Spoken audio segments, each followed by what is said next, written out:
passing grade belum mendapatkan formasi. Kesempatan tahun inilah Bapak Ibu sekalian, sekali lagi tahun inilah Bapak Ibu sekalian, sebelum tahun 2023 tadi, merujuk yang disampaikan oleh Bapak Asdep nanti, untuk bisa memaksimalkan formasi yang ada, maksimalkan formasi yang disediakan untuk rekan-rekan guru. Concern kami adalah bagaimana setidaknya dua hal. Kualitas pembelajaran bisa terkawal, aspek yang lain adalah kesejahteraan. Pak Dirjen sering menyampaikan bagaimana sih kok masih terjadi guru dengan, mohon maaf, digaji 300.000, 400.000, bahkan kurang dari itu ada. Concern kita ke sana. Bagaimana kita memberikan apresiasi yang layak, yang manusiawi, Bapak Ibu sekalian, kepada garda terdepan di dunia pendidikan. Kualitas pembelajaran bisa kita bayangkan Bapak Ibu sekalian, kita berharap bahwa anak didik kita, putra-putri kita, diajar, dibimbing, dididik, dilatih oleh guru-guru yang profesional, oleh guru yang berkualitas, guru yang qualified. Tadi dari Pak Asdep, bagaimana kualifikasinya, bagaimana kompetensinya, bagaimana kinerjanya, bahkan bagaimana integritasnya, sosial, moral, etikanya seperti apa. Ini menjadi concern kita juga Bapak Ibu sekalian. Bahkan kalau Mas Menteri sering menyampaikan tidak hanya gurunya, siswanya juga begitu ya. 3 dosa besar tidak bisa dilakukan atau tidak bisa ditolerir di dunia pendidikan, yaitu ada intoleransi, kemudian bullying, kemudian ada sexual harassment. Jadi bagaimana kualifikasi, kompetensi, kinerja, termasuk tadi integritas, kemudian moral, etika, itu harus benar-benar terkawal. Untuk itu Bapak Ibu sekalian, merujuk dari beberapa pengantar, beberapa pernyataan tadi, 2-3 hari ke depan Bapak Ibu sekalian akan dibersamai oleh tim kami dari Menpan RB, kemudian dari BKN, kemudian juga dari Kemdikbudristek untuk bisa bersama-sama memetakan, bisa bersama-sama mengoptimalkan usulan formasi yang ada di tahun 2022 ini. Mereka yang sepantasnya dan selayaknya untuk mendapatkan apresiasi bisa kita lakukan dengan usulan formasi yang ada. Silakan nanti Ibu sekalian, tadi sudah disampaikan akan dibuat semacam apa ini ya Mas Dika. Ada meja untuk coaching klinik lah. Tadi kalau dari Pak Asdep menyebutnya ada semacam coaching klinik.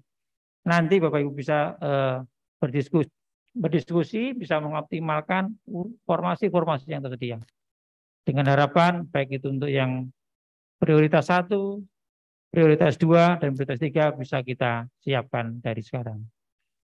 Perlu diketahui Bapak sekalian, ini adalah rakor yang pertama begitu ya. Masih ada rakor-rakor lanjutan. Kalau saat ini di wilayah regional Semarang, jadi di Provinsi Jawa Tengah, kemudian daerah istimewa Yogyakarta dan teman-teman dari Kalimantan. Berikutnya nanti akan ada rakor-rakor yang lain, ada di Jakarta, kemudian ada di Makassar, kemudian ada juga di Surabaya. Di Jakarta rencananya nanti akan ada 2 kali rakor Bapak Ibu sekalian, dan secara bergantian dari tim kami yaitu di Direktorat Guru PAUD dan Dikmas dari tempatnya Ibu Direktur Ibu Santi, kemudian di Dikdas di Direktorat kami, kemudian di Direktorat Mendiksus, di tempatnya Pak Dir Yaswardi. Kami berharap partisipasi, komitmen, dan dedikasi Bapak Ibu sekalian untuk bisa bersama-sama menyelesaikan permasalahan yang kami menyebutnya klasik ini begitu ya, terkait dengan guru honorer. Niat baik kita, niat tulus kita untuk membantu rekan-rekan guru honorer bisa terwujud di tahun ini.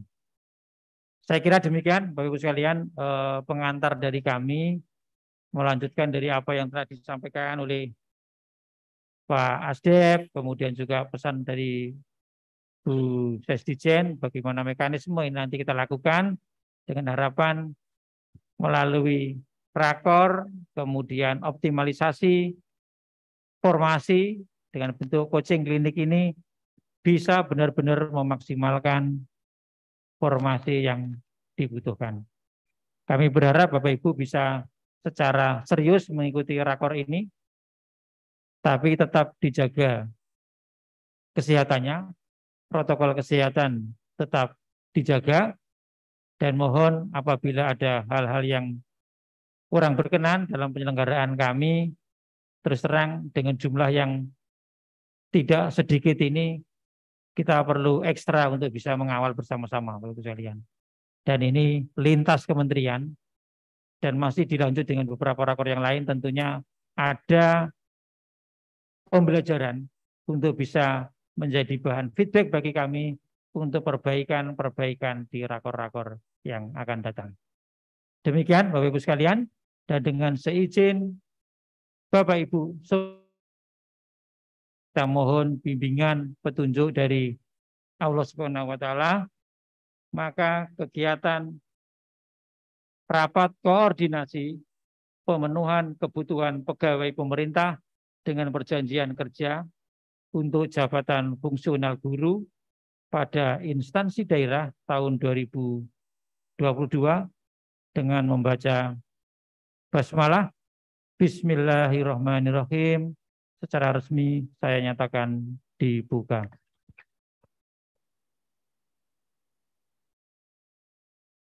Terima kasih. Nanti kepada rekan-rekan dari Kemenkeu juga akan menyampaikan ya nanti ya Mas Dika ya.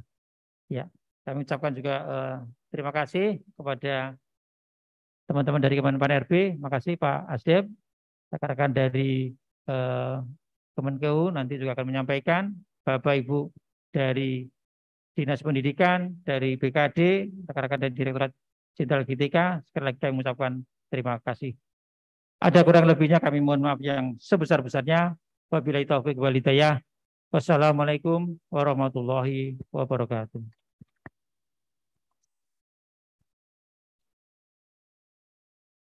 Terima kasih kami ucapkan kepada Bapak Direktur Guru Pendidikan Dasar, Bapak Dr. Rahmadi Widiharto MA, yang telah memberikan arahan dan telah membuka acara rapat koordinasi pada malam hari ini.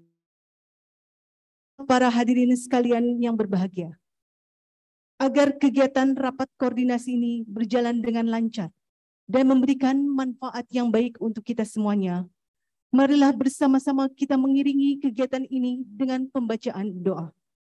Kepada Bapak Khairuddin, kami persilakan untuk memimpin pembacaan doa.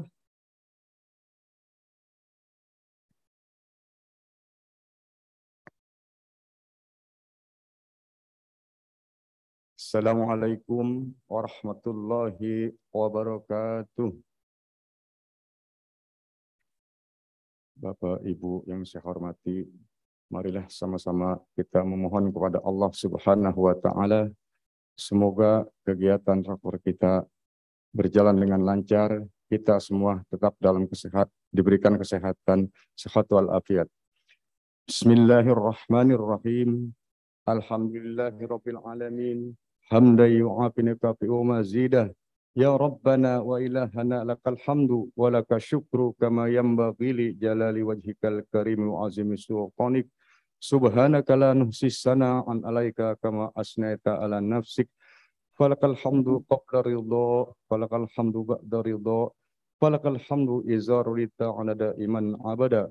Allahumma salli ala sayyidina Muhammadin bil awalin wa salli wa sallim ala sayyidina Muhammadin bil akhirin وسلم ورضي الله تبارك وتعالى عن الساداتنا عن كل صحابة رسول الله أجمعين.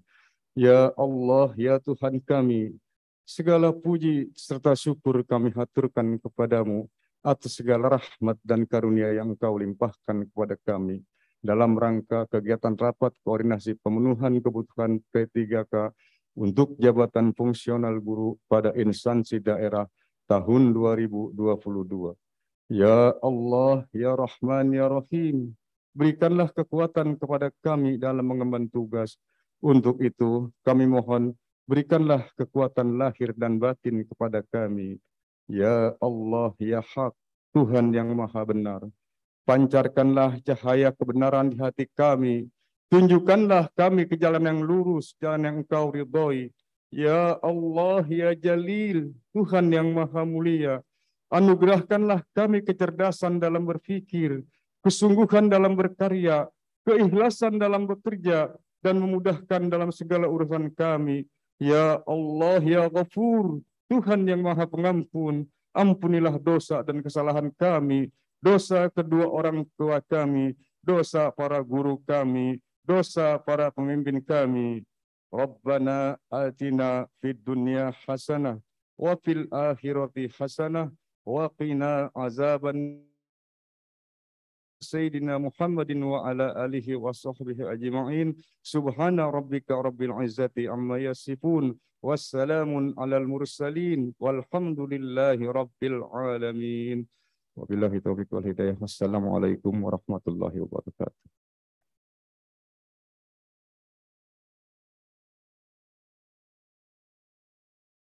Baik Bapak Ibu sekalian yang berbahagia, dengan berakhirnya pembacaan doa, maka telah berakhirlah rangkaian acara pembukaan rapat koordinasi pemenuhan kebutuhan pegawai pemerintah dengan perjanjian kerja untuk jabatan fungsional guru pada instansi daerah tahun 2022. Kami mengucapkan banyak terima kasih kepada para hadirin sekalian, para tamu undangan, dan juga kepada Bapak Ibu Direktur di lingkungan Direktorat Jenderal Guru dan Tenaga Kependidikan, Bapak Asisten Deputi, dan para narasumber yang telah menghadiri acara pembukaan pada malam hari ini. Sekali lagi kami mengucapkan mohon maaf bila dalam pelaksanaan ini masih ada kekurangan yang tidak kami sengaja. Kami mengucapkan wabillahi taufiq wal hidayah. Wassalamualaikum warahmatullahi wabarakatuh.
Kepada para hadirin sekalian, kami mohon tetap berada dalam ruangan ini.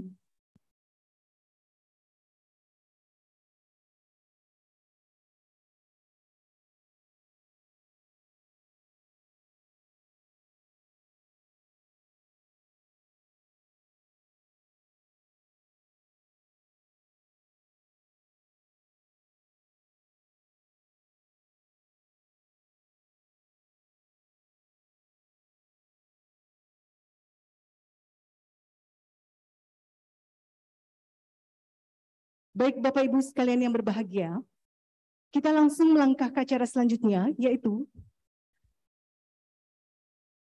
Pada malam hari ini akan disampaikan materi tentang kebijakan formasi seleksi P3K untuk jabatan fungsional guru pada instansi daerah tahun 2022 yang akan diwakilkan perwakilan dari Kementerian Keuangan dan akan didampingi oleh Bapak Moderator kita, Bapak Dr. Akbar.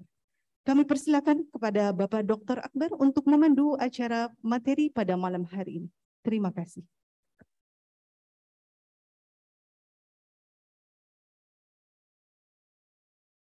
Yang terhormat Bapak Direktur Pendidikan Dasar, Bapak Dr. Dr. Andes Rahmadi Widiharjo. Selamat malam, Pak. Yang kami hormati Bapak Direktur Pendidikan Menengah dan Pendidikan Khusus, Bapak Dr. Yaswardi. Selamat malam, Pak. Yang kami hormati Direktur Pendidikan Anak Usia Dini dan Pendidikan Masyarakat, Ibu Dr. Santi Ambarukmi, Magister Education. Selamat malam, Bu. Bapak Ibu Subkoordinator dan Koordinator yang sama-sama berbahagia, terkhusus spesial untuk Bapak Dian Putra selaku narasumber sekaligus mewakili Kementerian Keuangan Republik Indonesia. Bapak Ibu Kepala Dinas dan Kepala Badan Kepegawaian Daerah yang sama-sama berbahagia, puji syukur kehadirat Tuhan Yang Maha Esa. Alhamdulillah pada malam ini saya tahu Bapak Ibu pada posisi capek dan lelah ya. Yakin ya Bapak Ibu? Tapi semangat. Kelihatan banget bahwa pada malam ini kursi nampak penuh, tidak ada yang kosong. Betapa antusiasnya Bapak Ibu mencermati, mengikuti bagaimana rapat koordinasi P3K tahun 2022 ini yang melibatkan antar instansi saling terkait seperti itu. Baik Bapak Ibu, sebelum kita mulai, saya terlebih dahulu membacakan bahwa yang selaku narasumber Bapak Dian Putra, SSI. Selamat malam Pak Dian. Beliau Kepala Seksi Perencanaan Kapasitas Fiskal dan Alokasi Dasar Alokasi Umum DJPK. Beliau memiliki sudah ada diberikan kepada panitia, yakni penganggaran gaji dan tunjangan PPK guru hasil seleksi tahun 2022. Untuk efisiensi waktu dengan Terima kasih Bapak Moderator. Assalamualaikum warahmatullahi wabarakatuh. Selamat malam, salam sehat, salam sejahtera untuk kita semua. Mohon izin Bapak Ibu Direktur di Kemendikbudristek, pertama-tama kami menyampaikan salam dari Bapak Direktur, mewakilkan kepada kami untuk menyampaikan secara langsung, tidak secara Zoom, materi dukungan pendanaan untuk guru P3K tahun anggaran 2022. Bapak Ibu sekalian, kami akan menyampaikan beberapa slide yang mungkin saya yakin akan ada banyak pertanyaan. Kalau memang malam ini, karena sudah malam Bapak, pertanyaan itu bisa kita simpan dalam helpdesk besok sampai Selasa gitu ya, karena kami dengan beberapa staf itu akan tetap hadir dalam helpdesk yang diselenggarakan teman-teman Menpan-RB dan Kemendikbudristek. Mungkin langsung ke slide 3.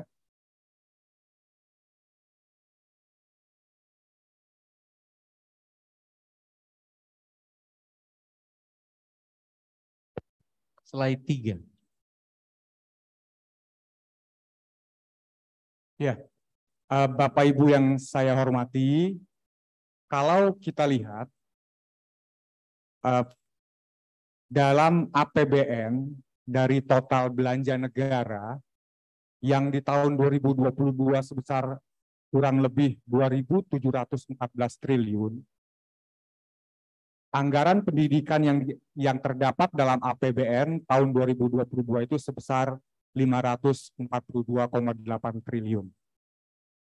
Karena yang hadir di sini adalah kebanyakan dari daerah, perlu kami sampaikan bahwa dari anggaran pendidikan APBN tersebut yang terbesar melalui transfer ke daerah dan dana desa. Jadi lebih dari 53% anggaran pendidikan di APBN itu dalam bentuk transfer ke daerah dan dana desa. 28% melalui kementerian lembaga, antara lain Kemendikbud, Kemenak, dan kementerian lainnya.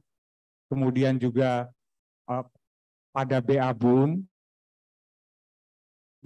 pengeluaran pembiayaan, kita tahu ada dana abadi, dana pengembangan pendidikan nasional. Ya.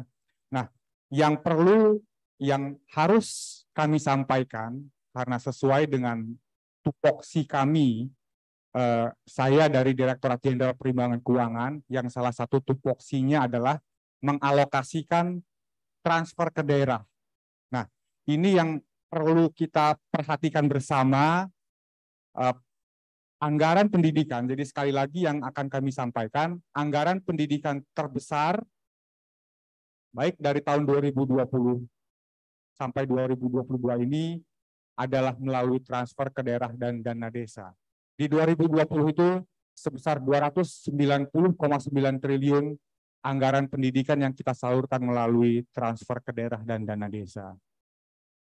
Berikutnya pada slide 4, ini adalah uraian. Pada slide 4, uraian apa saja anggaran pendidikan yang kami salurkan melalui transfer ke daerah dan dana desa. Kita kenal ada dana transfer umum, dana alokasi umum, dana bagi hasil, itu sebesar 155 triliun di tahun 2022 yang kami alokasikan dan kami transfer ke daerah. Komponennya antara lain untuk non-gaji itu 61 triliun, yang terbesar memang adalah untuk gaji pendidik sebesar 93,29 triliun. Ini menunjukkan komitmen kami dalam dukungan pendanaan untuk gaji pendidik. Kemudian ada juga DAK fisik bidang pendidikan. Ini untuk anggaran yang disediakan sekitar 18,34 triliun. Revitalisasi 47.000 satuan pendidikan, revitalisasi 219 perpustakaan daerah, itu target output dari DAK fisik bidang pendidikan. Kemudian yang lain DAK non fisik untuk pendidikan sebesar 114 triliun yang isinya ada bantuan operasional sekolah, BOP PAUD, BOP pendidikan kesejahteraan, ada tunjangan profesi guru ASN daerah termasuk P3K. Tambahan penghasilan guru ASN daerah. Nanti akan kita lihat berapa besarannya di 2022. Ada dana insentif daerah yang yang diperkirakan untuk pendidikan. Sehingga total anggaran pendidikan melalui transfer ke daerah dan dana desa yang kami salurkan setiap tahun itu sebesar 290 triliun rupiah. Nah, kita masuk ke rangkaian acara kita hari ini, bagaimana kami merencanakan kebutuhan P3K guru dan bagaimana penganggarannya. Mungkin nanti akan sedikit banyak gitu ya, kita memahami beberapa permasalahan mungkin Pak, yang ada di daerah sehingga daerah ragu-ragu untuk mengangkat P3K gurunya. Di slide 7, tadi memang sudah disampaikan juga oleh Pak Aba, di pasal 101, ini yang harus kita lihat, gaji dan tunjangan untuk P3K yang bekerja pada instansi daerah, itu dibebankan pada APBD. gitu ya. Jadi memang gaji dan tunjangan P3K yang bekerja pada instansi daerah itu dibebankan pada APBD. Dari mana asalnya? Itu nanti akan kita lihat. Pertama, di slide ke-8, salah satu jenis transfer ke daerah yang ada itu dana alokasi umum.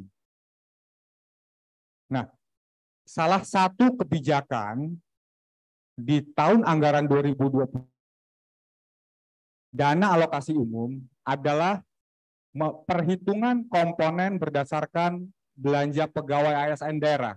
Jadi dana alokasi umum adalah dana yang berasal dari APBN yang ditransfer ke daerah, di mana salah satu komponen perhitungannya itu adalah kebutuhan belanja pegawai ASN daerah, termasuk P3K dalam hal ini, termasuk gaji ke-13, termasuk THR, dan ini termasuk formasi ASN daerah, formasi P3K. Jadi dalam alokasi umum tahun 2022, kami sudah memperhitungkan formasi ASN daerah, formasi P3K daerah, gitu ya. Dan alokasi umum ini memang setiap bulan kita salurkan 1/12. Jadi setiap bulan kami salurkan kepada daerah, keseluruhan daerah, di mana salah satu komponennya adalah belanja pegawai daerah, gitu. Itu secara clear gitu ya. Nanti akan kita coba lihat. Dalam belanja pegawai daerah itu salah satu yang kita perhitungkan adalah formasi ASN daerah tahun 2022. Nah, bagaimana kami menghitungnya dan bagaimana formula dalam perhitungan dana alokasi umum? Kita lihat dalam slide berikutnya, Bapak Ibu sekalian. Ya, di tahun 2022 kami mendapatkan pagu, mendapatkan alokasi, mendapatkan kue untuk alokasi DAU dalam APBN itu sebesar 378 triliun. Nah, 378 triliun inilah yang kemudian kita hitung untuk keseluruhan daerah berdasarkan formula yang ditetapkan dalam undang-undang. 378 triliun inilah yang kemudian kita hitung berdasarkan dua komponen. Ada namanya alokasi dasar, ada namanya celah fiskal. Ini mungkin, mohon maaf, agak sedikit teknis ya, yang mungkin yang lebih mengetahui di daerah ini, BPKAD dan sebagainya, gambaran saja nanti akan kami sampaikan agar Bapak Ibu sekalian di Dinas Pendidikan, di BKD mempunyai pemahaman. Nah, dua komponen tadi ada namanya alokasi dasar, ada namanya celah fiskal. Alokasi dasar tadi apa? Itu yang kita himpun adalah belanja pegawai, baik belanja PNS daerah ataupun P3K yang sudah diangkat, termasuk formasi P3K yang akan diangkat di 2022. Itu sudah kita perhitungkan dalam alokasi DAU tahun anggaran 2022. Kemudian ada celah fiskal. Celah fiskal ini berdasarkan formula yang sudah ditetapkan. Nah, dari mana kami mendapatkan data formasi P3K 2022? Kami mendapatkan data dari Kemendikbudristek, kami mendapatkan data dari Kemenpan-RB, itu kami masukkan dalam perhitungan DAU tahun 2022. Berikutnya, ya, alokasi dasar tadi dalam salah satu formula perhitungan itu terdiri dari sekali lagi penjelasannya, gaji ke-13, THR, dan kebijakan formasi P3K. Di 2022, total belanja pegawai yang diperhitungkan itu sebesar 208,59 triliun. Pagu DAU-nya sendiri tadi 378, artinya sebagian besar DAU yang diserahkan, yang ditransfer ke daerah itu sebagian besar adalah belanja pegawai yang komponen-komponennya tadi sudah kita lihat. Ada gaji PNSD, ada formasi P3K. Mungkin besok Bapak Ibu sekalian itu bisa kita perlihatkan gitu ya, apabila yang akan bertanya lebih lanjut terkait dengan data yang bagaimana kami menghitung alokasi tersebut. Nah, next slide. Bagaimana kami menghitung P3K di 2022? Yang pertama, gaji yang diperhitungkan dalam alokasi DAU tersebut adalah gaji pokok. Jadi gaji pokok yang diatur dalam peraturan kepegawaian. Yang dalam DAU tadi, dana alokasi umum tadi, yang kami perhitungkan gaji pokoknya saja. Jadi kalau untuk P3K guru 2021 itu 14 bulan kami perhitungkan. Untuk formasi 2022 3 bulan gaji, karena asumsi yang kami peroleh bahwa P3K 2022 itu akan diangkat bulan Oktober 2022, sehingga dalam perhitungan untuk gaji pokok P3K guru 2022 itu kita tetapkan sebanyak 3 bulan gaji. Nah, jumlah dana yang tidak diperhitungkan dalam alokasi 2021 dan tidak mulai tahun 2021 kami sudah menetapkan formasi P3K, tapi banyak daerah yang tidak mengangkat di 2021. Nah, itu kemudian kita perhitungkan karena anggaran tersebut tidak bisa dipakai untuk yang lain, itu kita bawa ke 2022. Nah, yang perlu kami sampaikan bahwa Pemda yang tidak merealisasikan anggaran yang telah diirmak gitu ya untuk pengajian guru akan mengakibatkan silpa di daerah dan kemudian akan diperhitungkan dalam proses alokasi DAU tahun berikutnya. Ini yang kebijakan yang diambil oleh kami. Selain guru, tunjangan tadi gaji dan tunjangan itu dibebankan oleh PBD, gaji diperhitungkan melalui DAU, tunjangan memang adalah murni beban APBD. Ini yang mungkin nanti akan Bapak Ibu sekalian itu perlu dikoordinasikan dengan BPKAD terkait dengan kapasitas fiskal daerahnya. Nah, ada selain tadi dari DAU, ada alokasi tunjangan guru P3K tahun 2022 untuk kategori untuk kriteria tertentu. Kalau kita di Undang-Undang APBN telah ditetapkan alokasi TPG, tunjangan profesi guru. Itu termasuk P3K untuk meningkatkan profesionalisme dan etos kerja bagi guru.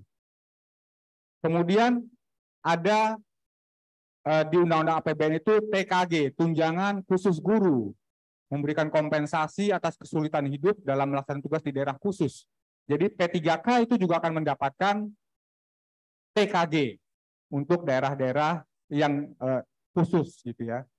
Kemudian ada tambahan penghasilan guru. Ini juga dianggarkan termasuk P3K di 2022. Berapa alokasinya ada dalam slide berikutnya. Next.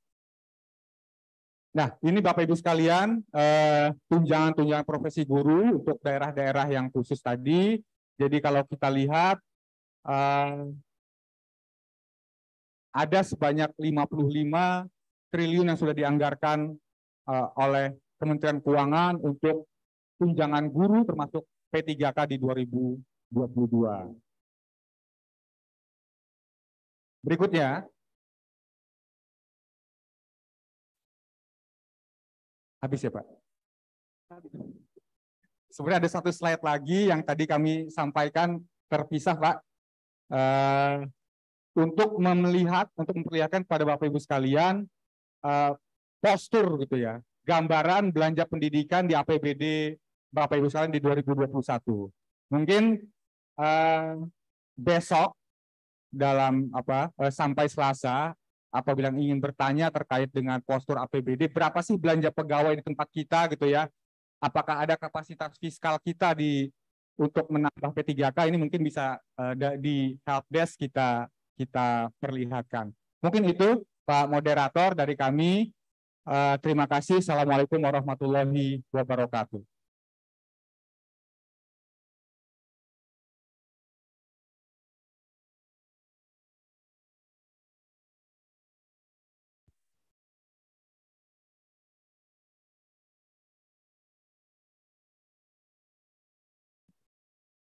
Terima kasih Pak Dian.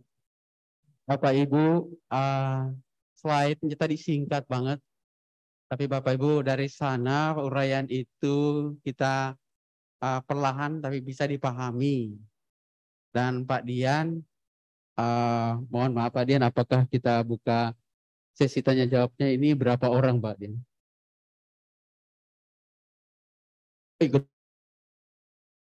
Ingat Bapak Ibu kita sepakat dulu ya.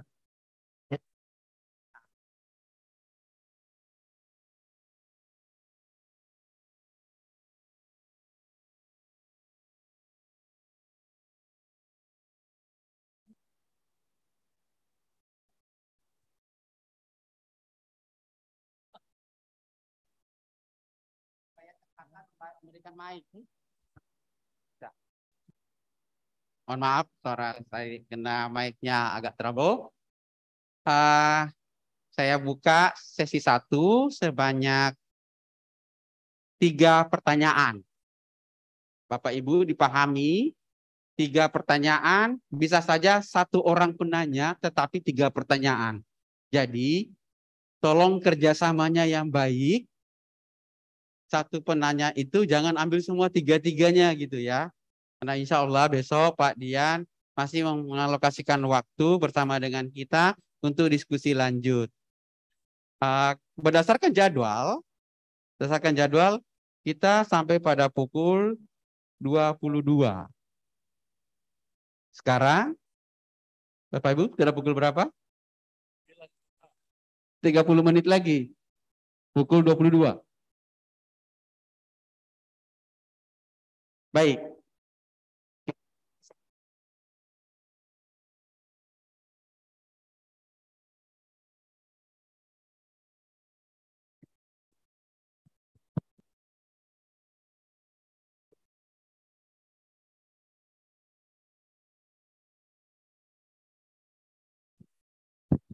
Silakan acungkan tangan, Pak. Yang sebelah kiri. Ya, silakan, Pak. Mohon bantuannya, teman-teman. Sebut nama kabupaten. Ngomongnya pelan-pelan aja ya, Pak. Tidak usah terburu-buru. Tes. Dengar Bapak yang di depan. Takutnya saya ngomong enggak dengar. Bapak jangan takut, kami dengar. Iya, makasih Bapak. Assalamualaikum warahmatullahi wabarakatuh. Selamat malam, salam sejahtera untuk kita semuanya. Pak Ibu yang saya hormati, saya Anwar Sanusi dari Ibu Kota Negara yang baru Pak, IKN, Kalimantan Timur. Terima kasih atas undangannya. Ada beberapa hal yang perlu saya sampaikan. Sebenarnya kalau berbicara dana, anggaran gampang Pak. 70% kasihkan ke daerah, 30% pusat, selesai itu sebenarnya. Itu aja kuncinya. Enggak banyak kok. Jadi Bapak sampaikan, kenapa sih daerah takut untuk mengangkat P3K?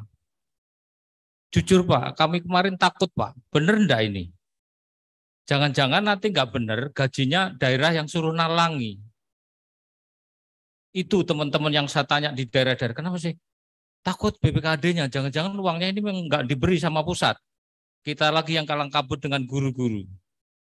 Nah itu mohon nanti kalau memang iya dana itu memang ditransfer dari pusat, tolong BPKAD itu juga diundang, Pak. Jadi kalau kami sewaktu-waktu nanti rapat di daerah, itu gampang saya ngomong. Loh itu lo mau dibayari oleh pusat misalnya gitu. Kalau iya lagi, ada enggak SK-nya itu? Apa perlu SK atau enggak? Atau otomatis? Supaya kami enak, Pak. Yang kedua, ketika nanti dana yang sudah muncul itu disebutkan, yang harus dibayar itu mulai kapan?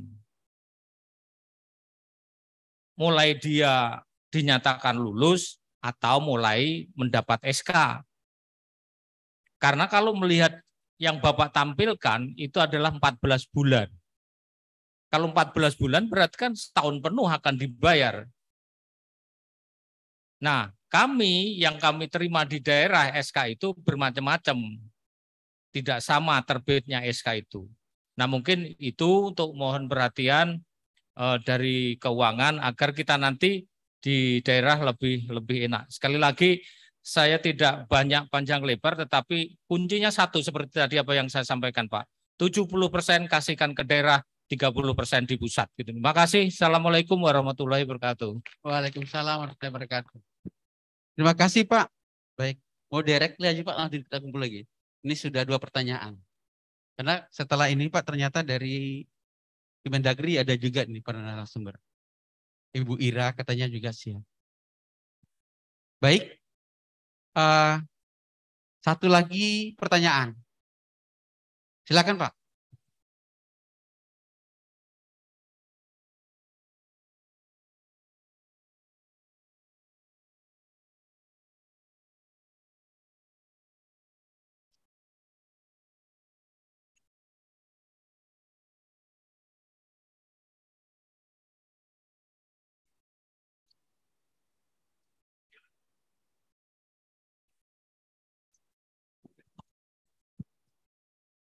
Terima kasih. Assalamualaikum warahmatullahi wabarakatuh.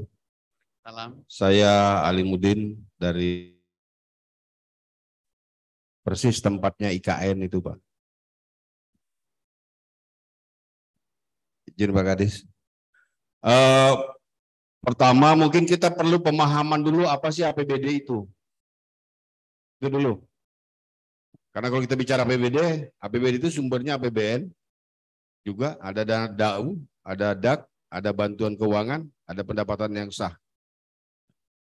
Ketika tahun sebelumnya kita semangat semua dengan P3K itu karena akan dibiayai oleh APBN, karena dia adalah ASN, maka tidak ada keraguan untuk mengangkat itu. Gitu. Tapi ketika ada penerimaan P3K, ternyata DAU kita tidak bertambah. Itu persoalannya gitu.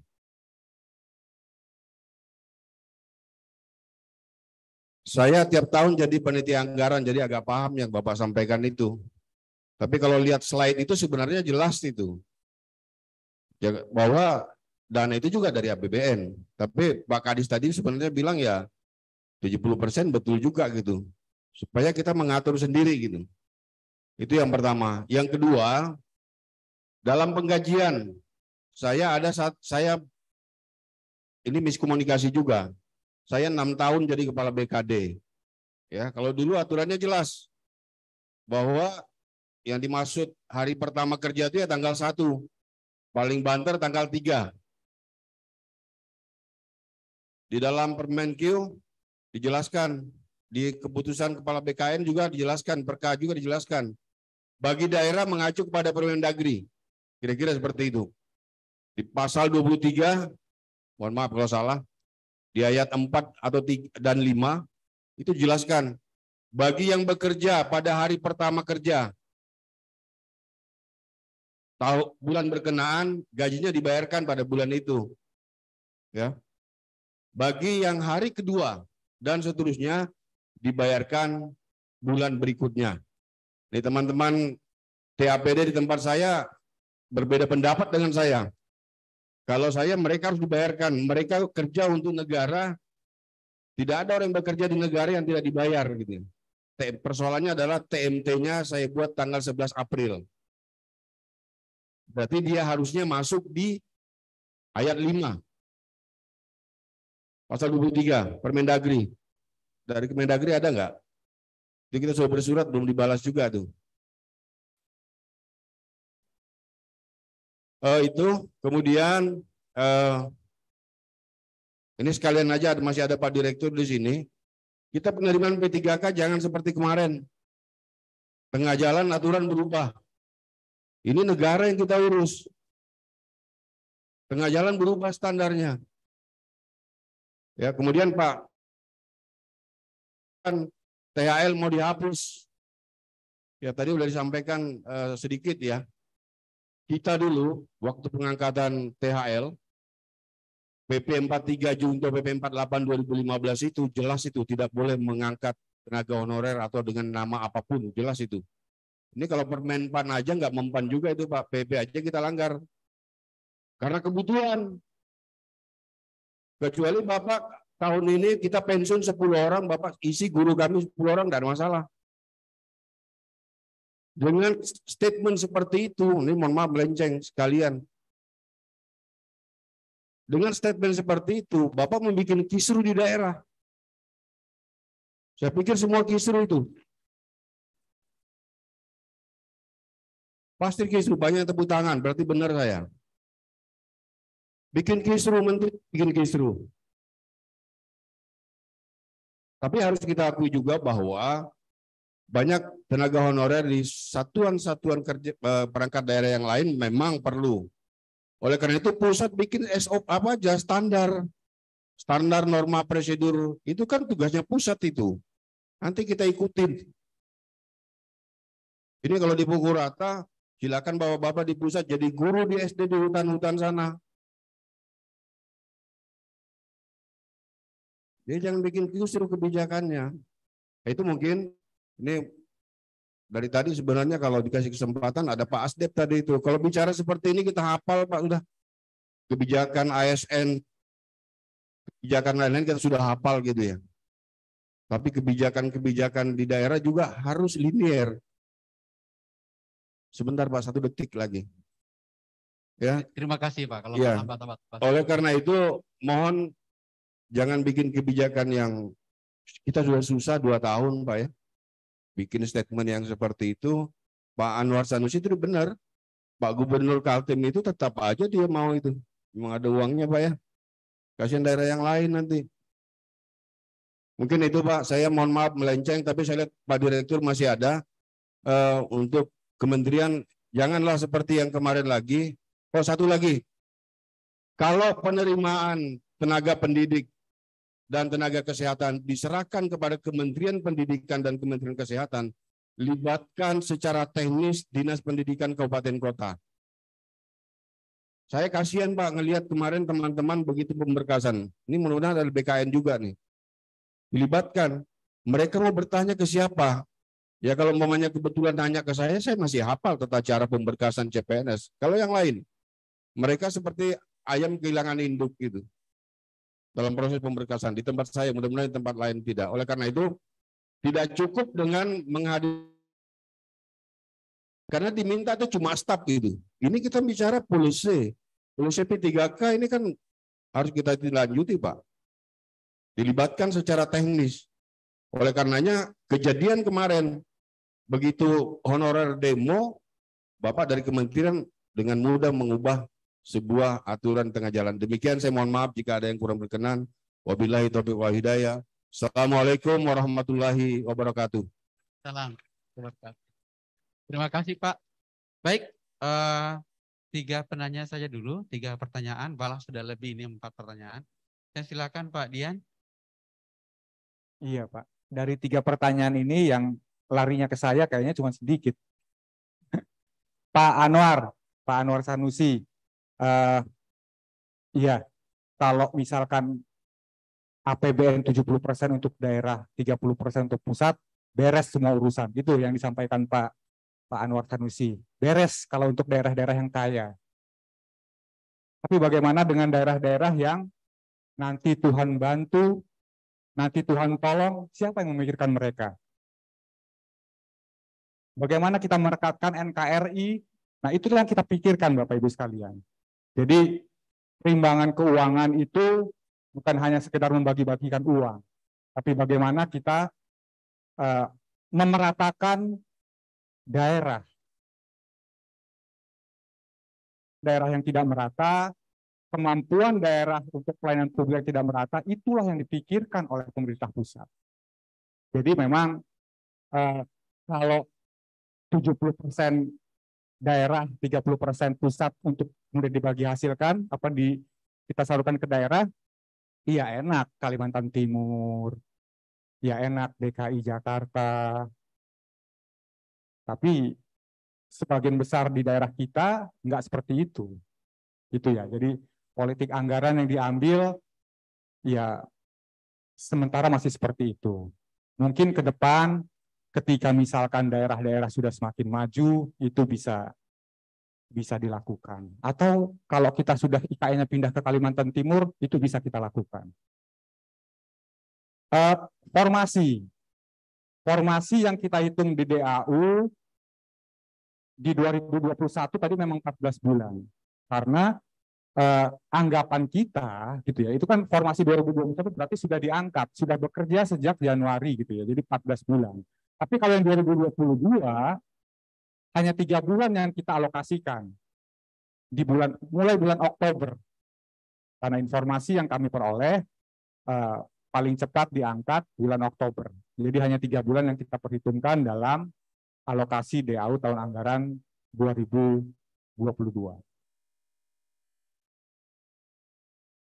Iya, dari Penajam Pasar Utara. Mungkin 2-3 tahun yang akan datang, saya akan hubungi Bapak untuk mencari rumah di sana sepertinya.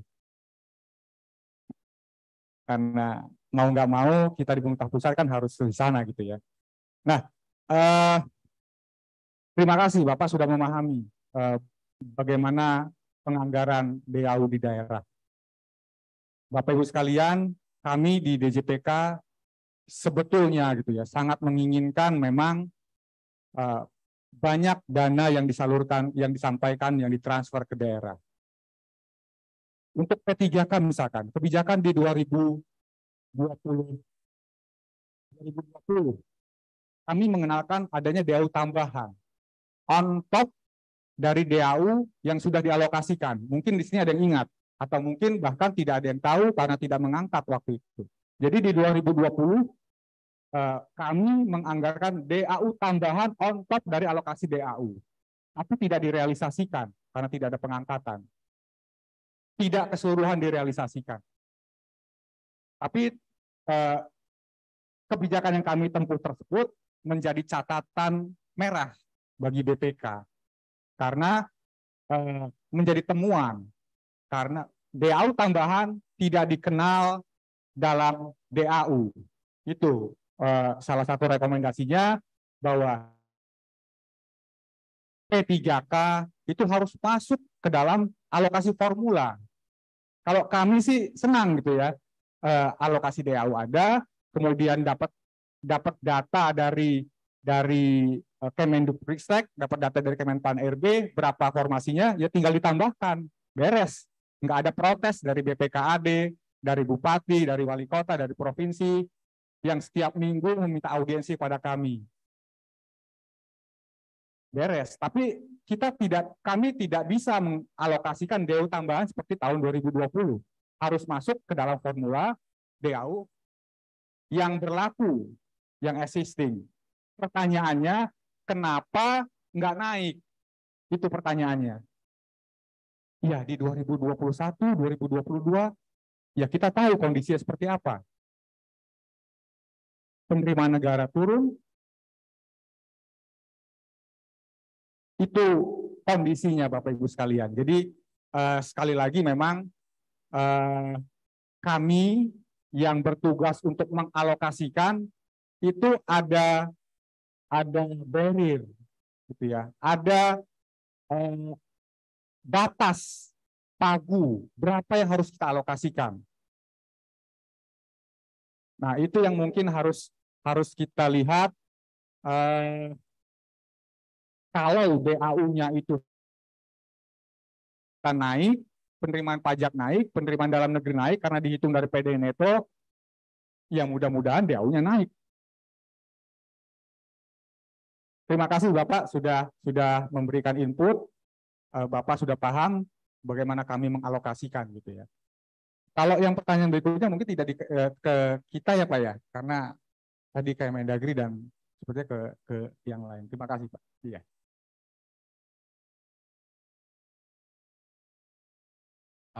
Ada pertanyaan tadi satu, kita sudah terhubung dengan Mendagri Pak.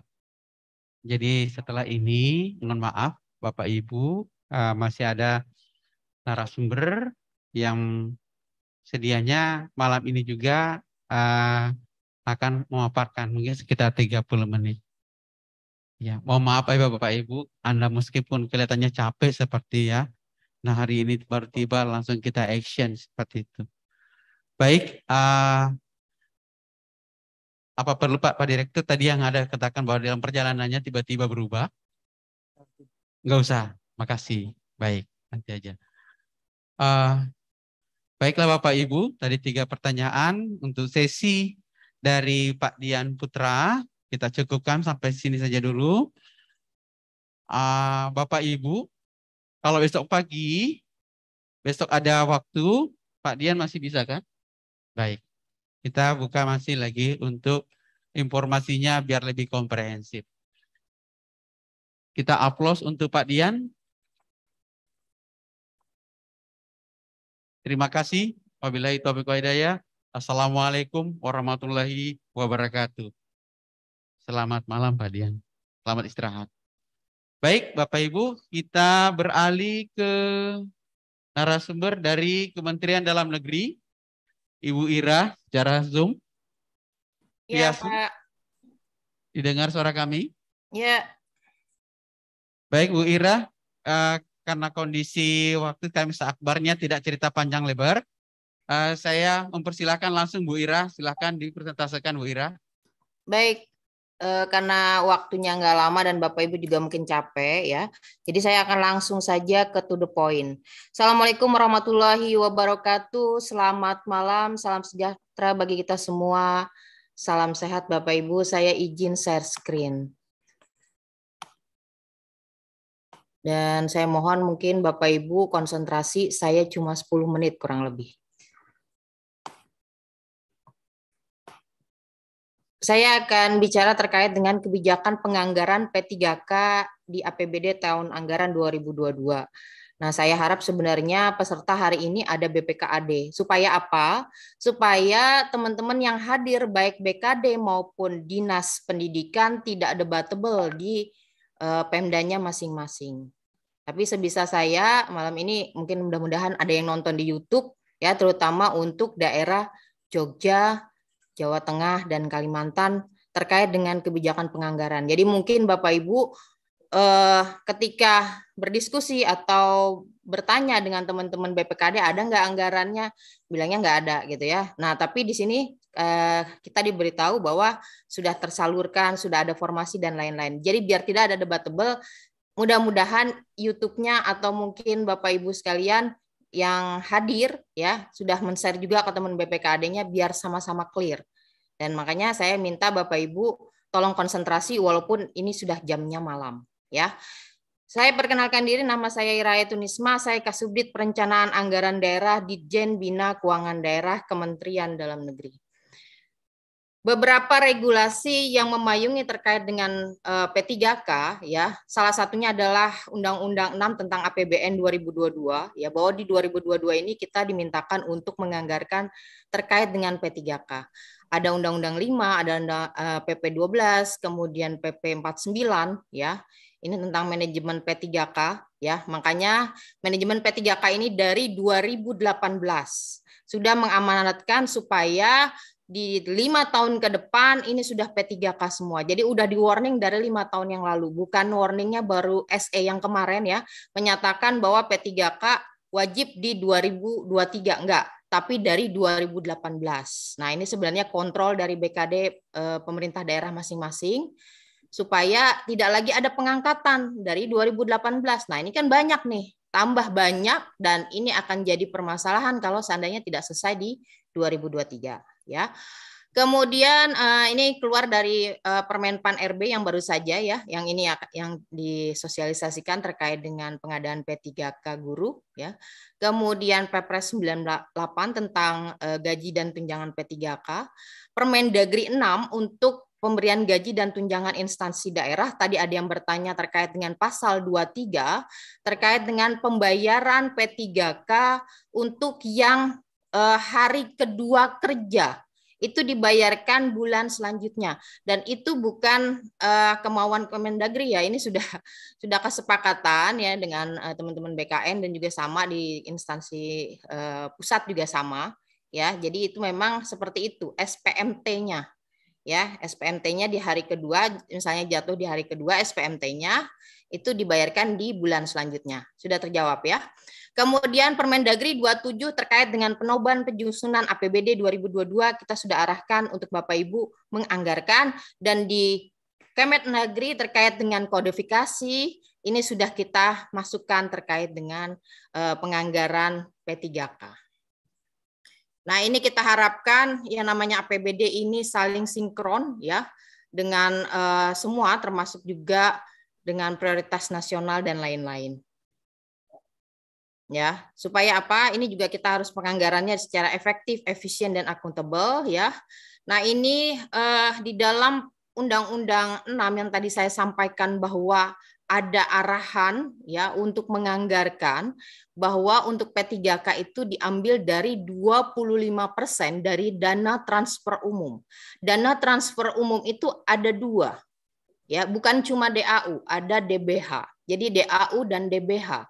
Ya, dana bagi hasil dan dana alokasi umum. 25% ya, ini diarahkan untuk belanja P3K. Salah satunya ya, bukan semuanya ya.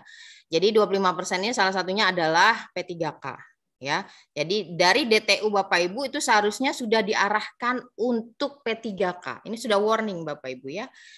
Nah, kemudian di dalam Pepresnya, di dalam Pepres 20 ya, ini kita juga mengarahkan bagaimana tata cara pembayaran gaji dan tunjangan ya, bahwa pembayaran gaji ini termasuk belanja daerah yang bersifat mengikat ya.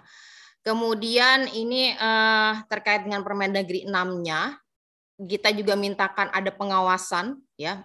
Ini untuk gubernur atau provinsi sebagai wakil pemerintah pusat, bukan cuma sebagai pemerintah daerah, tapi wakil pemerintah pusat. Mungkin kalau Kemenq punya kanwil, Bapak Ibu di provinsi adalah kanwilnya. Jangan Bapak Ibu baru malam ini taunya gitu ya. Baru Bapak Ibu juga ikutan sosialisasi. Harusnya Bapak Ibu juga ikutan membantu kami untuk take given untuk mengambil alih bagaimana supaya memberikan arahan-arahan kepada kabupaten kotanya. Gitu ya. Nah, kemudian di dalam penyusunan APBD 2022, di dalam pedoman APBD itu ya, di dalam Permendagri 27, kami sudah memintakan kepada Bapak Ibu ya di dalam APBD untuk menganggarkan P3K ya untuk tahun 2022, di 2021 juga ada ya. Kemudian kita juga udah minta larangan. Ya, belum SE keluar kemarin, kita udah ngelarang Bapak Ibu untuk menganggarkan belanja pegawai terutama untuk tenaga non ASN. Kayaknya peraturan dibuat untuk dilanggar, ya udah tambah banyak lagi gitu kan. Masih ada lagi untuk terkait dengan belanja pegawai non ASN ini. Gitu ya. Selanjutnya ya, di hal-hal khusus lainnya kita juga mintakan untuk mengalokasikan belanja pegawai ASN ya yang sudah ada formasi yang ditetapkan oleh Menpan RB ini dihitung dengan DAU. Ya, Permendagri 27 tahun 2021 keluarnya kurang lebih bulan Juli atau Agustus di 2021. Coba nanti dicek ya. Ya, jadi sudah dimintakan perhitungannya itu dari DAU Bapak Ibu. Hitungnya bagaimana? Ya tadi DTU 25%. Gitu ya. Oke. Nah, ini terkait dengan penganggaran gaji ASN ya. ASN ini termasuk juga P3K. Ini bersifat mengikat ya. Oleh sebab itu apabila belum tersedia atau belum cukup tersedia dalam APBD 2022, Bapak Ibu silakan geser dari BTT dengan alasan mendesak. Alasan mendesak ada 4. Terdiri dari karena pelayanan dasar masyarakat, bersifat mengikat, kemudian ada karena peraturan perundang-undangan, atau apabila ditunda menimbulkan kerugian. Ini kayaknya 3 sebenarnya, ya. Karena bersifat mengikat, peraturan perundang-undangan kayaknya juga bakal menimbulkan kerugian apabila nanti udah P3K-nya dapat formasi, sudah dapat SK, nggak diangkat, nih bahaya. Bapak Ibu sekalian, tolong ini, makanya saya minta tadi BPKD harus hadir. Kenapa? Supaya bisa cek-cek lagi APBD-nya, utamakan ini P3K. BTT tarik untuk cover P3K. Jangan orang sudah kerja, apalagi sudah SPMT, Bapak Ibu nggak bayar. Demo nanti. Belum lagi nanti masalah honorer, ini P3K yang sekarang depan mata aja nggak ada. Gitu ya. Oke. Kemudian ini kita tegaskan lagi terkait dengan perhitungan-perhitungannya ya. Tadi sudah dijelaskan terkait dengan 25%, DTU, dan lain-lain. Di dalam nomenklaturnya kita mintakan untuk P3K ini ada di belanja pegawai. Di provinsi ini yang sebelah kiri, yang sebelah kanan ini untuk kabupaten kota. Di kegiatan 101, di kabupaten kota di 201 ya. Di program kepegawaian daerah, pengadaan, perhentian dan informasi kepegawaian, koordinasi dan fasilitasi pengadaan PNS dan P3K. Itu untuk kegiatan formasi P3K, dan nanti untuk gaji-gajinya ini seperti ini. Gajinya sudah ada ya Bapak Ibu, di dalam kodifikasi ada belanja gaji pokoknya dan tunjangan serta iuran dan TPP-nya. Ya, silakan. Kalau TPP itu sunnah. Sekali lagi sunnah. Bapak Ibu, kalau kemampuan keuangan daerah Bapak Ibu sanggup, silakan berikan. Tapi kalau tidak, itu kembali ke kebijakan Pemda Bapak Ibu masing-masing. Ya, kalau tunjangan wajib, tapi kalau tambahan itu sunnah. Ya. Oke. Nah, apa yang terjadi saat ini? Yang terjadi saat ini ada miskomunikasi. Beberapa permasalahan yang terjadi di P3K di tahun 2022 itu ada miskomunikasi. Karena apa? Pemerintah menyalurkan DAU untuk P3K termasuk ya, DAU-nya udah termasuk include P3K seperti tadi yang dijelaskan oleh teman-teman di DJPK. Ya. Dan kalau ada yang lebih di 2021 bisa dianggarkan di 2022. Tapi Pemda, Bapak Ibu sekalian, menyangka ada penambahan DAU untuk alokasi P3K, gitu ya. Akhirnya DAU yang 2021 habis dengan alasan COVID-19, gitu ya. Nah, ini yang akhirnya di 2022 nggak ada lagi gitu loh. Padahal udah diberikan di 2021 atau mungkin di 2022 juga Bapak Ibu tidak menganggarkan gitu ya. Karena nanti DAU-nya ditambah. Nah, ini beberapa hal Bapak Ibu sekalian, kita sama-sama nih ya di pemerintah pusat ya, tolong diberikan yang transparan untuk pemerintah daerah supaya dijelaskan bahwa ini loh include dengan P3K DAU-nya. Ya, ini tolong clear banget sampai paham gitu ya. Dan yang diundang itu kalau memang terkait dengan penganggaran, undang BPKAD ya. Kalau diundang BKD atau diundang Dinas Pendidikan ya, itu mungkin bisa miskomunikasi seperti ini, atau kepala daerah bisa miskomunikasi. Oleh sebab itu tolong nanti kalau misalnya memberikan kebijakan ini, tolong biar nggak terjadi seperti hari ini gitu ya. Nah, kemudian ada kuota yang dibutuhkan tidak sebanding dengan pelamar yang lulus. Ini juga ada permasalahan. Ya. Kuota kita butuh honorer misalnya tadi 1.000 harus diganti 1.000 gitu ya. Tapi pelamar nggak sebanyak itu atau yang lulus nggak sebanyak itu. Ini permasalahan. Ya. Padahal 2023 kita mau mengganti semua honorer menjadi P3K. Nah, ini kita diskusikan bersama. Mohon maaf, saya baru dapat disposisi malam ini jam 8 kurang 10. Kalau enggak, kita bahas sama-sama di tim kerja, dan saya juga tidak diperintahkan untuk jadi tim kerja ini. Nah, seperti itu Bapak Ibu. Ini nanti dibahas kembali bagaimana caranya. Seharusnya nanti ke depannya teman-teman Dikbud tolong diundang teman-teman BPKAD supaya bisa merumuskan bagaimana cara anggarannya. Karena 80% permasalahan terkait dengan P3K itu masalah penganggarannya. Bukannya masalah formasi dan lain-lainnya tidak masalah, tapi ketika kita lihat semuanya sudah selesai gitu ya, terus nggak ada yang bayar, ini yang jadi permasalahan jadi terbesar gitu ya. Nah kemudian ada permasalahan lagi, honorer itu melamar di daerah tapi mereka tidak bertugas di situ, ya top up jadinya.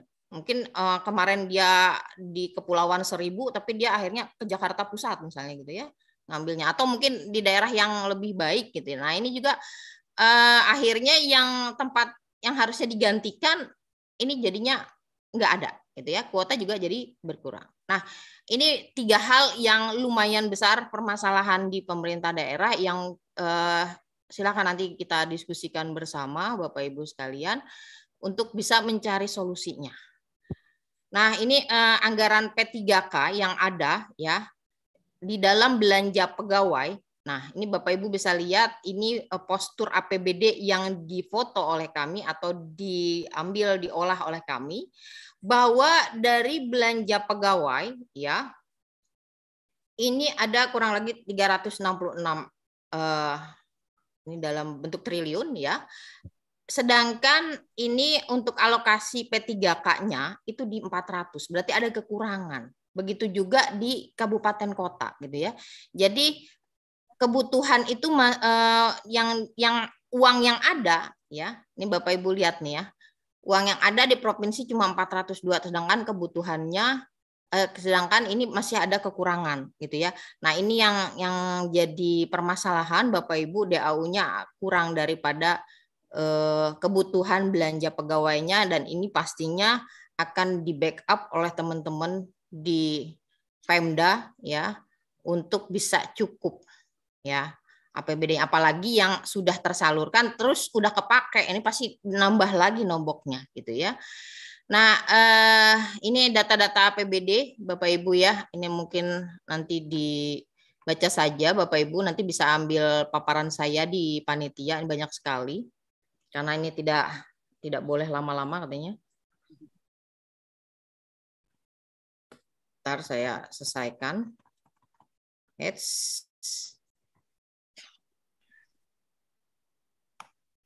Demikian yang bisa saya sampaikan, saya kembalikan kepada moderator. Terima kasih.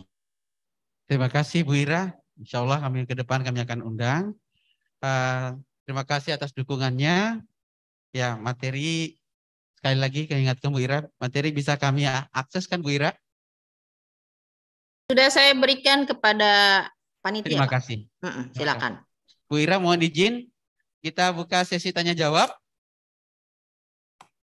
Silakan Pak. Silakan.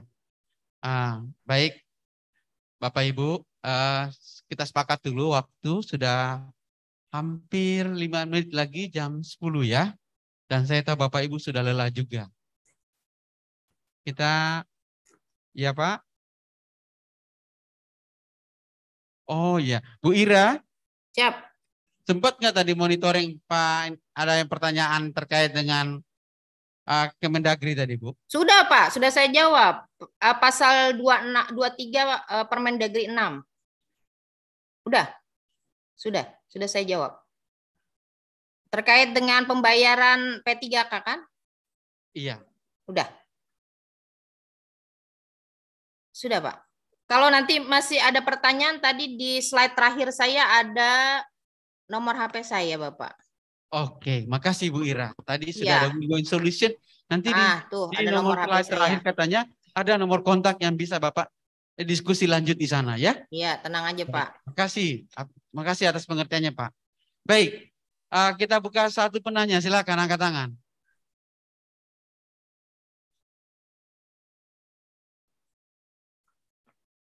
Silakan Pak. Wah, Bapak lagi nih. Ya.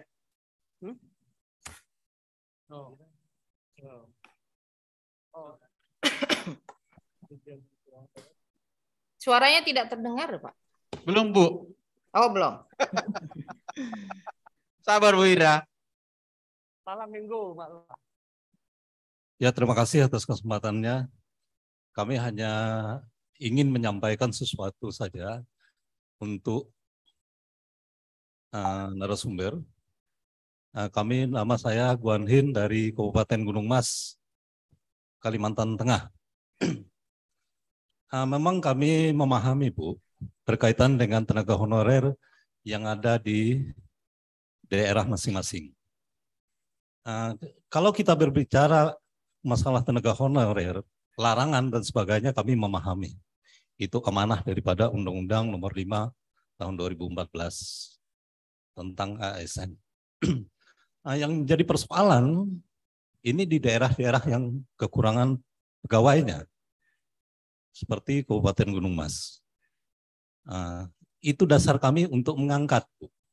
Kalau kami hanya ditekan dengan penerimaan P3K, 2019 dikasih jatah hanya 19 orang untuk Kabupaten Gunung Mas. Itu pun untuk Departemen Kementerian Pertanian dan Perkebunan. Baru 3 kementerian yang membuka P3K saat ini, yaitu Kementerian Pertanian dan Perkebunan, Pendidikan, dan Kesehatan. Kementerian-kementerian lain belum.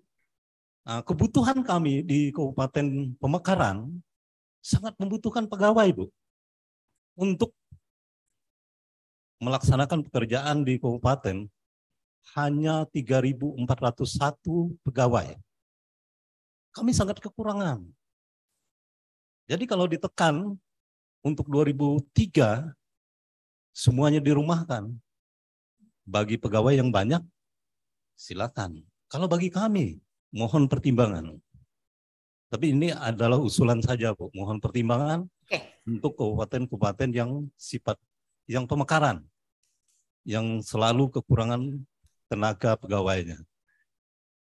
Yang 3.401 itu sebagian besar dari guru dan tenaga kesehatan. Itu, Bu. Sekian dan terima kasih. Baik, Bapak. Silakan Bu Ira. Ya, menindaklanjuti SE dari Kemenpan, karena ini yang buat regulasinya Kemenpan ya. Tapi kami sama-sama pusat, kami sama-sama mendukung, walaupun akhirnya ujung-ujungnya curhatnya Pemda ke kami gitu ya. Langsung ditindaklanjuti oleh Sekjen Kemendagri ya. Kemarin kita langsung high level meeting juga Bapak Ibu sekalian ya, untuk mencari solusi di 2023 ini. Kan katanya November ya, atau mungkin Desember gitu ya. Ini tahun krusial. Kalau nanti misalnya tiba-tiba pun honorer mendadak hilang, ini juga bahaya gitu ya. Akan ada kericuhan dan lain-lain gitu ya. Nah ini sedang ya Bapak Ibu ya, kita mintakan teman-teman Kemenpan, teman-teman BKN untuk mencari solusi seperti apa untuk masa transisi di 2023. Kalau kami di dalam pedoman APBD 2023 gitu ya, masih mengizinkan tenaga jasa gitu ya. Tenaga jasa bisa dari outsourcing atau tenaga kontrak. Sampai nanti mungkin sampai batas deadline yang diberikan oleh Kemenpan. Seperti itu kebijakan yang diambil oleh Kementerian Dalam Negeri. Jadi nanti untuk selanjutnya ya, karena juga formasi yang baru dibuka kan baru guru dan tenaga kesehatan.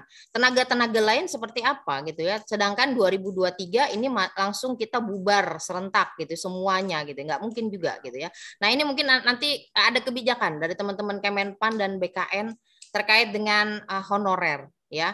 Dan juga ya paham Bapak Ibu sekalian ya, kita diminta larangan gitu ya. Ini diharapkan dari 2018 itu jangan nambah lagi gitu ya. Bukan langsung orangnya nggak ada semua, enggak gitu ya. Kalau misalnya memang dari 2018 itu 1.000, ya sudah 1.000 itu aja ya, sampai nanti diberhenti kita sama sekali tidak ada gitu ya. Jadi seperti itu Pak ya. Kita mencari solusi ya, karena ini kebijakan bukan dari Kemendagri, tapi kita mempush juga teman-teman Kemenpan dan BKN untuk memberikan kebijakan. Karena kami tahu sekali, kami dari sisi politisnya dan dari sisi keuangannya kami yang langsung terlibat dengan Pemda dan jadi teman curhat juga Bapak Ibu sekalian gitu. Jadi kita minta mereka ya, mudah-mudahan kita berdoa bersama. Ini ada kebijakan-kebijakan yang diberikan oleh teman-teman Kemenpan dan BKN terkait dengan masa transisi nanti di akhir 2023 terkait honorer ini. Gitu ya Pak ya. Makasih. Terima kasih Bu Ira. Bapak Ibu kita konsisten, satu penanya. Oh masih ada. Baik, the last one. Silakan Bu. Bu Ira masih ada satu yang sebagai penanya terakhir. Nah, apa ya Bu Ira? Boleh Bapak.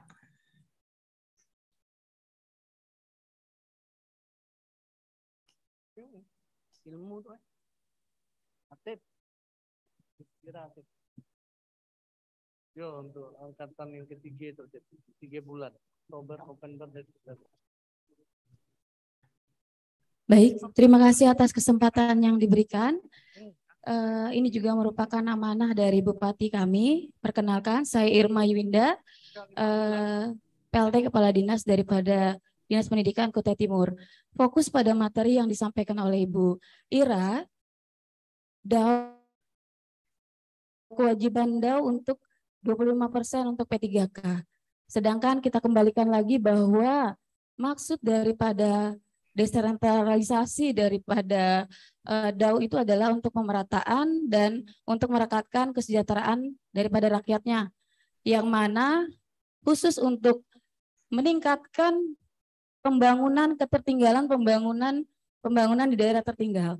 Apabila itu otomatis dilaksanakan 25%, bagaimana kami yang tadi disampaikan oleh Pak Anwar Sanusi juga terkait mungkin DBH ya tadi disampaikan. Nah, DAU-nya apabila tidak bisa tadi di top up, bagaimana kami bisa melaksanakan fokus daripada DAU itu sendiri, yaitu pembangunan ketertinggalan dari pembangunan daerah tertinggal. Seperti itu Pak. Mungkin apalagi kami tadi di Kutai Timur sendiri itu formasi guru kami P3-nya 779 Pak. Tentunya apabila tidak ada peningkatan daripada DAU khusus P3K, itu insya Allah sangat memberatkan daripada untuk peningkatan pembiayaan atau penganggaran pembangunan sektor lainnya. Terima kasih. Bu Ira di kopi. Baik Bu, Ibu mau curhat apa mau jawaban Bu? Kalau jawaban nanyanya ke Kemenq ya Bu ya. Kalau curhat saya terima curhat Ibu. Masih ada Bu Ira. Ya, karena kalau terkait dengan transport tadi dari Kemenq dari DJPK sudah jelaskan tidak bisa bertambah karena lagi COVID gitu ya, dan diminta DTU ya, bukan hanya DAU, DTU, dana transfer umum yang terdiri dari DAU dan DBH. Ya, jadi kalau nanya kenapa berkurang, kenapa nggak bisa ditambah dan bla bla bla, mungkin besok masih ada pokjanya juga ya, tanya dengan Kemenq ya, tanya lagi gitu, gimana solusinya, ini kurang nih gitu ya. Oke. Ya Pak. Baik, terima kasih Bu Ira atas supportnya. Kita aplaus untuk Bu Ira ya. Baik, dengan berakhirnya tadi satu penanya terakhir dari Ibu. Nah, untuk materi dari Kemenq sama Kemendagri untuk malam ini kita cukupkan sampai di sini. Terima kasih atas perhatian dan kerjasama Bapak Ibu sekalian. Selamat beristirahat, sampai jumpa besok di tempat yang sama pada pukul 8.00 pagi. Wabillahi taufiq wa hidayah. Assalamualaikum warahmatullahi wabarakatuh. Waalaikumsalam. Terima kasih. Saya izin live ya. Bapak Ibu mohon maaf, Bapak Ibu ada hal-hal yang akan kami umumkan. Jadi para hadirin kami mohon untuk tetap berada di ruangan ini. Sebentar lagi Bapak istirahat. Mohon maaf Bapak, tolong Bapak Ibu tetap duduk tenang di dalam ruangan ini. Baik, terima kasih kami ucapkan kepada Bapak Akbar dan para narasumber kita pada malam hari ini, yaitu Ibu Ira Hayatun Nisa dari Kemendagri dan juga Bapak Dian Putra dari Kemenq.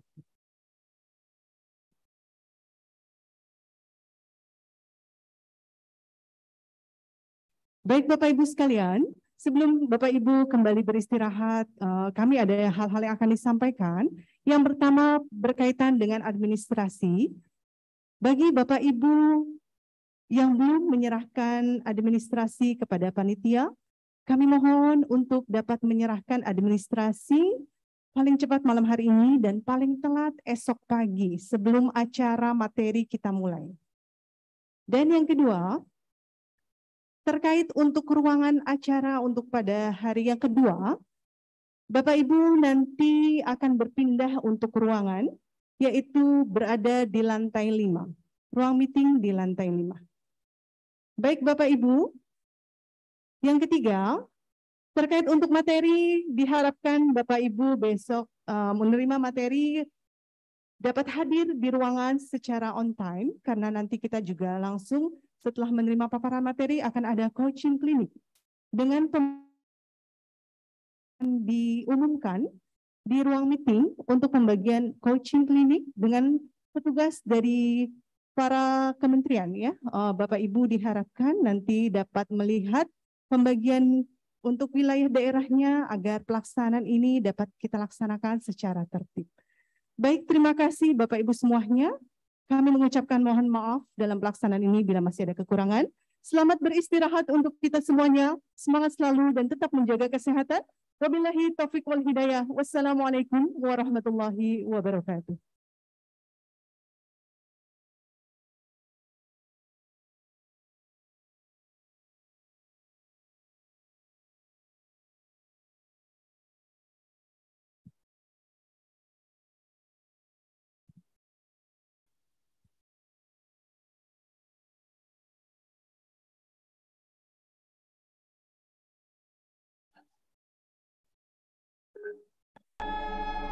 Om Swastiastu.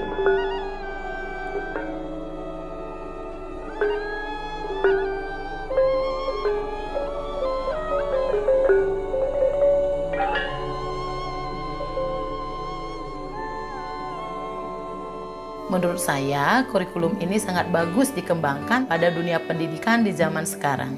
Sesuai dengan kata merdeka yang berarti bebas tanpa tekanan, maka kurikulum merdeka ini tanpa batas untuk kami mengembangkan segala hal dalam pendidikan. Kita membacakan dulu kesepakatan kelas yang sudah kita buat bersama. Kami, para guru, bisa mendalami karakteristik setiap anak. Kami juga dapat mengembangkan kreativitas sebagai pendidik. Begitu juga dengan anak, di mana mereka lebih bisa berkembang sesuai dengan potensinya masing-masing. Ayo, yang semangat.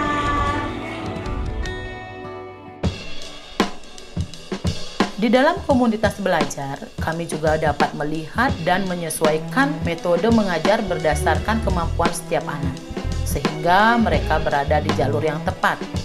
Yang menulis bisa dengan menulis, menggambar dengan menggambar, atau perpaduan antar keduanya. Semua bisa terwadahi.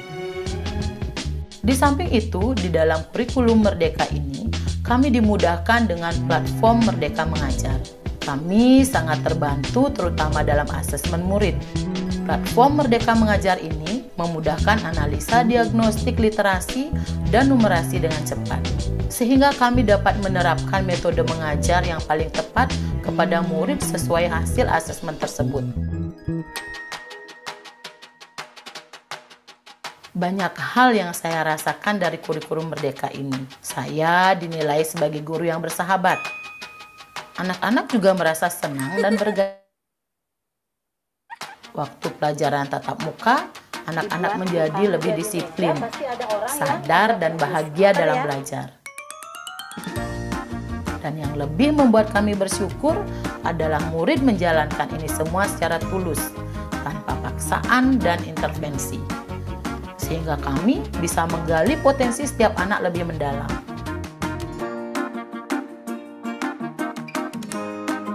Pembelajaran melalui kegiatan proyek dalam kurikulum Merdeka memberikan kesempatan yang luas kepada peserta didik untuk secara aktif mengeksplorasi isu-isu aktual untuk mendukung pengembangan karakter dan kompetensi profil pelajar Pancasila.